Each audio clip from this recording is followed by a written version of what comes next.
that became a revelation to me that I'd been brought up to be responsible for other children, and I became very interested in playing, because it wasn't, I didn't go outside to play with the children. I was supervising them. Right. Yeah, always, or cooking. Yeah, it was quite. So did you ever, do you play now? I like to play. Yeah. Yeah.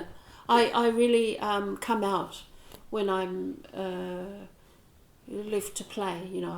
I get very creative and play. I just go, doesn't matter, eh? We'll just do that. And I do love being around little people. Yeah. Mm-hmm. My friend runs the local kindy, and just last week I think I made the bread, the fried bread for their hangi, and all the children were there, and I just love it. Just love, I play with them.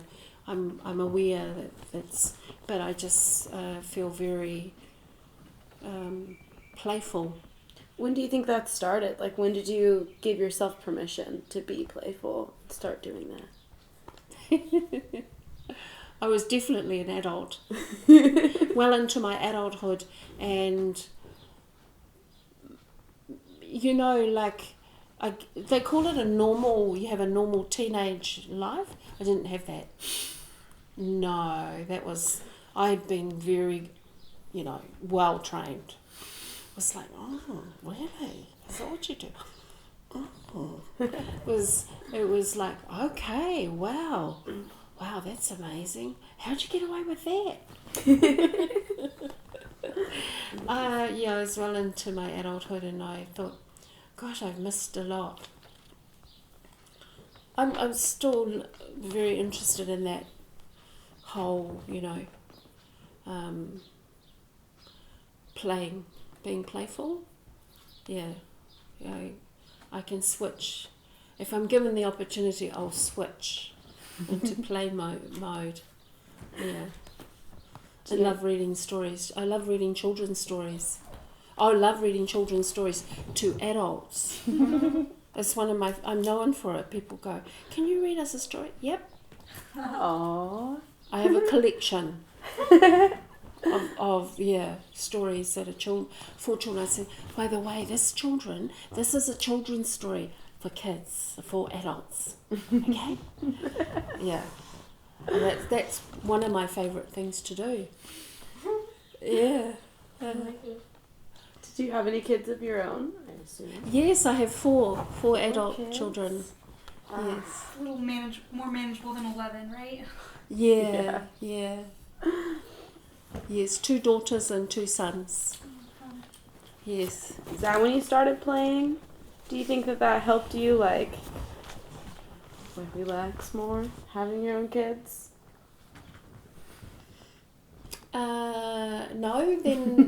No, I became also then very involved before they were born in how they would be born. Mm. So I became interested in traditional practices around birthing, and I took that on very wholeheartedly. I prepared my body. I wanted to birth naturally. I didn't want any medical intervention. Not this one here, but this basket here. I made a woven basket for my children as their cradle. I made it myself because I was like, I've got to. And I had when they were born, I used a muka thread to tie off I got into some very deep practices around birthing, as a young, interested in having children. I thought, actually I want to have these children the way my ancestors did. okay, I'm going to find out how that could be, because by that stage I'd gone nursing in the North Shore of Sydney, and I had learnt about medical intervention and decided that wasn't going to happen. I didn't want any of that.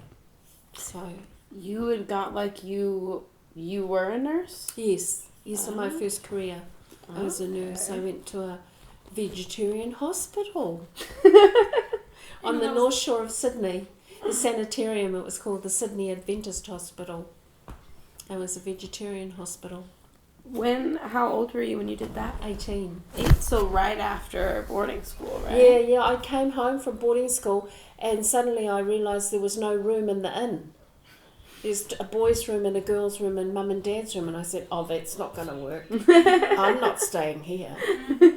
I'm sorry, but there's no... Because I'd graduated in my second year of boarding school to my own room, and I thought that was amazing.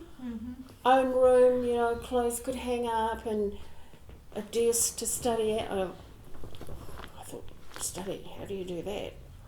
Okay.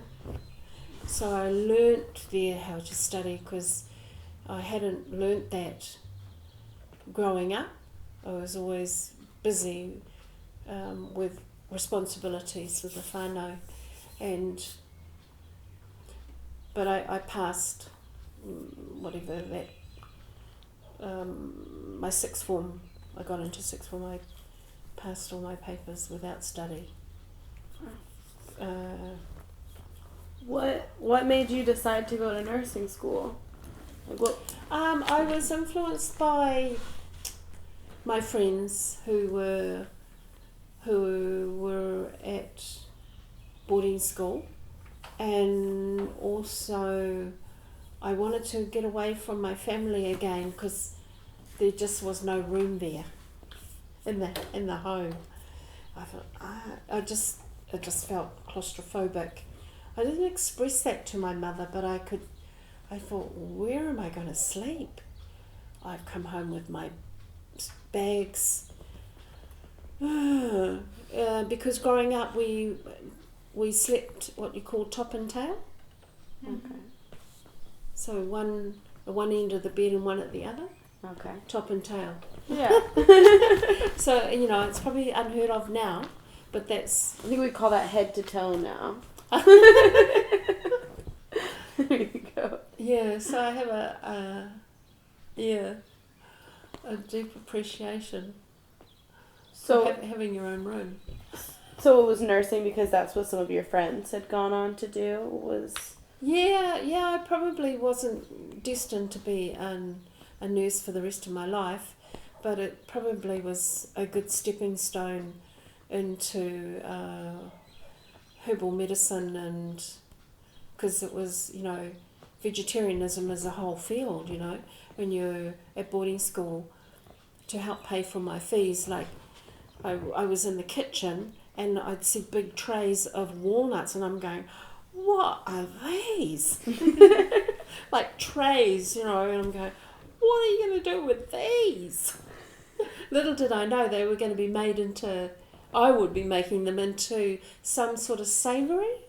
They would be crunched up and made into a base for a savoury that we were all going to, we were going to have for dinner. So how long were you a nurse for then? About 8 years. 8 years. Okay, wow. Yeah. I never